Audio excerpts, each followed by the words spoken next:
게임에서 리셋 버튼을 누르면 어떻게 되죠? 밤새워 모은 골드, 장비, 레벨 전부 0이 됩니다. 그런데 이상한 겁니다. 저는 리셋 버튼을 누른 적이 없어요. 여러분도 누른 적 없습니다.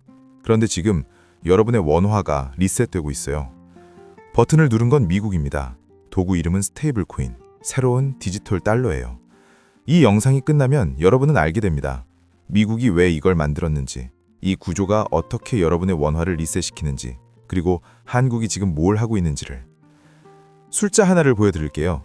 2020년에 1달러는 1180원이었습니다. 지금은 1460원이에요. 5년 만에 달러 대비 원화 가치가 약 25% 떨어진 거죠. 국제결제은행이 발표하는 원화의 실질 구매력 지수가 있는데요. 2020년을 100으로 놓으면 지금 87입니다. 여러분의 돈이 5년 전보다 13% 가벼워진 거예요. 이건 일본 다음으로 세계에서 가장 빠른 속도입니다. 그런데 대부분의 사람들은 이걸 잘 모르거든요. 뉴스에서는 환율이 올랐다, 물가가 올랐다, 그 정도예요. 왜 올랐는지, 누가 이 구조를 만들었는지는 잘 다루지 않습니다. 오늘 그 얘기를 해보겠습니다. 미국이 새로운 화폐를 만들었어요. 이름은 스테이블 코인, 1코인이 1달러입니다. 달러의 디지털 복사본이라고 보시면 돼요. 중위 달러가 아니라 인터넷 위에서 돌아다니는 달러. 은행을 안 거쳐도 되고 국경도 없고 24시간 움직여요. 그런데 여기서 중요한 게 하나 있습니다.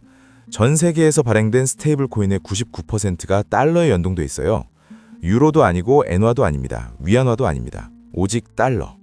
이게 우연이겠습니까? 우연이 아니에요. 미국이 이렇게 되도록 만든 겁니다. 그런데 이 얘기를 제대로 하는 곳이 거의 없어요. 왜 99%가 달러인지, 왜 미국이 이걸 밀고 있는지, 그 이유를 지금부터 보여드리겠습니다. 역사상 모든 패권 국가에는 공통점이 하나 있었어요. 망하기 직전에 빚이 감당이 안 됐습니다.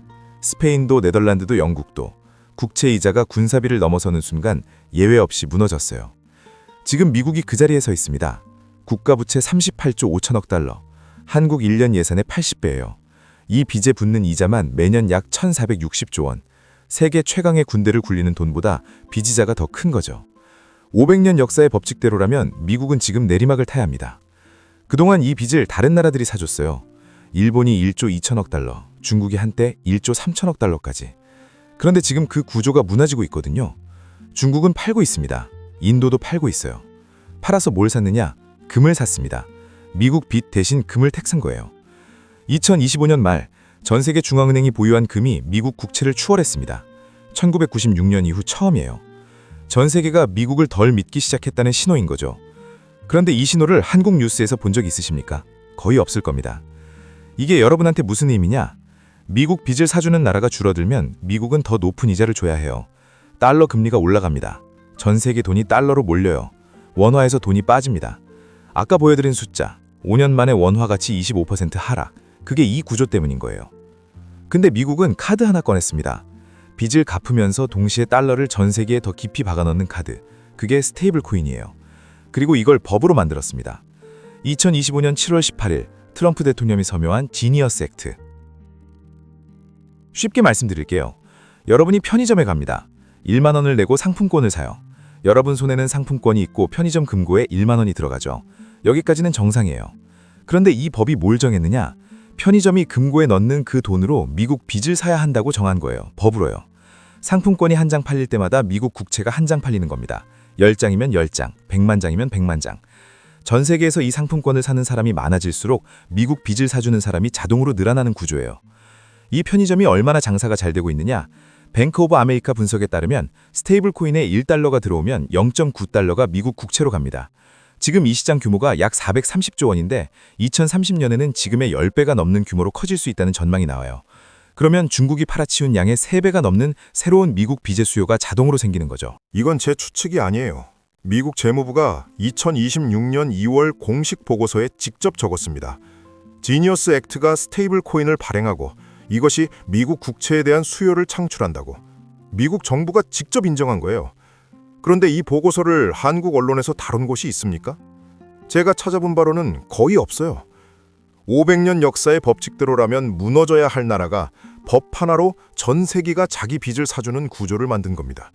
그리고 이 법 이름을 지니어스, 천재라고 붙였어요. 미국 입장에서는 진짜 천재적인 법이 맞습니다. 그리고 이 구조가 돌아갈수록 달러는 강해지고 여러분의 원화는 약해져요. 아까 그 숫자 87, 이 숫자가 더 내려갑니다. 이게 이론이 아니에요. 지금 벌어지고 있는 일입니다. 테더라는 회사가 있습니다. 세계에서 가장 큰 스테이블 코인 발행사예요. 이 회사 하나가 미국 국채를 약 195천억 원어치 들고 있어요. 이게 얼마나 황당한 숫자냐면 대한민국이라는 나라 전체가 가진 미국 국채와 맞먹습니다. 회사 하나가 국가급으로 미국 빚을 사주고 있는 거예요. 이 회사의 2025년 순이익이 14조 원을 넘었거든요. 미국 빚을 사주면서 돈까지 벌고 있는 셈이죠. 이런 구조가 있다는 걸 여러분은 알고 계셨습니까? 그런데 테더는 시작에 불과해요. 세계 최대 자산운용사 블랙록이 두 번째로 큰 스테이블 코인에 돈을 굴리고 있고 그 돈의 80% 이상이 미국 국채에 들어가 있습니다. JP모건, 뱅크 오브 아메리카, 시티그룹, 웰스파고, 미국 4대 은행이 자체 스테이블 코인을 준비하고 있어요. 아마존과 월마트가 결제 도입을 검토하고 있고요. 월가와 빅테크가 전부 이 구조 안으로 들어오고 있는 겁니다. 이게 여러분한테 무슨 뜻이냐? 이 구조가 멈출 수 없는 단계에 들어갔다는 뜻이에요. 전 세계 사용자가 이미 5억 3천만 명을 넘었거든요. 디지털 달러의 수요는 계속 올라가고 그만큼 여러분의 원화는 계속 리셋되고 있는 거죠. 그리고 여기서 한 가지 더. 이건 좀 놀라실 수 있어요. 이 법을 서명한 트럼프 대통령, 그의 가족이 직접 스테이블 코인을 만들었습니다. 이름은 USD1, 시가총액 약 7조 원이에요. UAE에서 7천억 원 투자를 받았고요. 지금 미국 하원에서 국가안보 차원의 조사가 시작됐습니다. 법을 만든 사람이 직접 코인을 발행해서 돈을 벌고 있는 거예요. 설계도를 그린 사람이 가장 먼저 이익을 가져가는 구조. 이쯤 되면 이 법이 누구를 위한 법인지가 보이지 않습니까? 스테이블 코인의 연간 거래량이 45조 달러를 넘었어요. 비자 17조 달러, 마스터카드 10조 달러, 둘을 합쳐도 27조 달러입니다.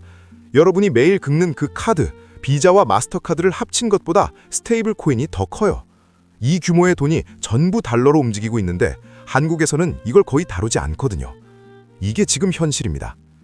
여기서 다시 여러분의 돈으로 돌아올게요. 전 세계 사람들이 스테이블 코인을 삽니다. 스테이블 코인을 사려면 달러가 필요하죠. 달러 수요가 올라가요. 달러가 강해집니다. 달러가 강해지면 원화는 약해져요. 원화가 약해지면 수입 물가가 오릅니다. 기름값이 오르고 식료품이 오르고 여러분 월급은 그대로인데 살 수 있는 것은 줄어들어요. 2020년에 100이었던 여러분 돈의 힘이 지금 87입니다. 이 구조가 계속 돌아가면 80이 되고 70이 돼요. 그때 가서 알게 되면 늦습니다. 여러분이 스테이블 코인을 단 한 번도 산 적이 없어도 상관없어요. 전 세계가 사고 있으니까요. 법으로 만들어졌고 월가가 들어왔고 빅테크가 붙었습니다. 이 흐름이 커질수록 달러는 장해지고 원화는 약해져요. 여러분이 아무것도 안 해도 여러분의 원화는 리셋되고 있는 겁니다. 그리고 이건 바다 건너 얘기가 아니에요. 한국 안에서 이미 벌어지고 있습니다. 달러 스테이블 코인이 연간 35조 원 규모로 한국에서 돌고 있어요. 2025년 1분기만 57조 원이 거래됐습니다. 한국 사람들의 돈이 이미 달러 코인으로 빠져나가고 있는 거예요. 원화에서 달러로. 조용히 그러나 확실하게. 그런데 이 숫자를 아는 사람이 얼마나 됩니까? 이걸 보도한 뉴스가 얼마나 되고요. 그러면 한국은 이 상황에서 뭘 하고 있느냐? 잠깐 다른 나라들부터 보겠습니다. 일본은 이미 법을 만들었어요. 엔화 스테이블 코인이 움직이기 시작했습니다. 유럽도 법을 만들었고요. 유로화 스테이블 코인 발행사가 면허를 받고 영업 중이에요. 중국은 아예 민간 스테이블 코인을 금지하고 디지털 위안화를 정부가 직접 밀고 있습니다. 미국은 지니어스 액트를 만들고 월가와 빅테크가 전부 달려들고 있고요. 각자 자기 자리를 잡은 거예요. 한국은요. 원화 스테이블 코인이 아직 존재하지 않습니다. 법안이 국회에 6건 넘게 올라가 있어요. 1년이 넘었습니다. 통과가 안 되고 있거든요. 이유가 뭐냐? 누가 발행할 것이냐로 싸우고 있어요. 한국은행은 시중은행이 51% 이상 지분을 가져야 한다고 하고 업계는 그러면 혁신이 죽는다고 합니다. 미국이 법을 만들고 코인을 발행하고 돈을 버는 동안 한국은 누가 발행할 건지를 놓고 회의를 하고 있는 거예요. 이게 왜 위험하냐? 원화 스테이블 코인이 없으면 달러 코인만 한국에 들어와요. 한국 사람들의 돈은 달러로만 빠져나갑니다. 원화로 돌아올 길이 없어요. 방패 없이 맞고 있는 겁니다. 민병덕 의원실에서 고고서를 냈어요. 한국은행이 스테이블 코인의 위험성으로 제시한 7가지에 대한 반박입니다. 그 보고서가 말하는 진짜 위험은 따로 있었거든요. 스테이블 코인을 안 만들어서 생기는 위험, 외환위기, 원화런, AI 경쟁 패배, 통화 경쟁 패배, 금융 중심지 상실, 핀테크 후진욱화. 안 만드는 게 만드는 것보다 더 위험하다는 거예요. 이건 먼 미래 얘기가 아닙니다. 지금 한국에서 연간 35조 원이 달러 코인으로 빠지고 있는데 그 돈을 원화로 되돌릴 인프라가 없어요. 일본은 있습니다. 유럽도 있고요. 한국은 없어요. 이 차이가 시간이 지날수록 벌어집니다. 그리고 그 차이만큼 여러분의 원화 가치가 줄어들어요. 87이 80이 되고 80이 70이 되는 거죠. 미국은 설계도를 완성했습니다. 일본은 자리를 잡았고요. 유럽은 문을 열었습니다. 한국은 아직 회의 중이에요. 미국은 리셋 버튼을 눌렀습니다. 그리고 그 버튼은 이제 되돌릴 수 없습니다. 매일, 매초 여러분의 원화가 깎이고 있습니다. 이 구조는 멈추지 않아요. 여러분이 이 영상을 보는 지금 이 순간에도요. 구독과 좋아요, 알림 설정은 컨텐츠를 만드는 데 큰 도움이 됩니다. 감사합니다.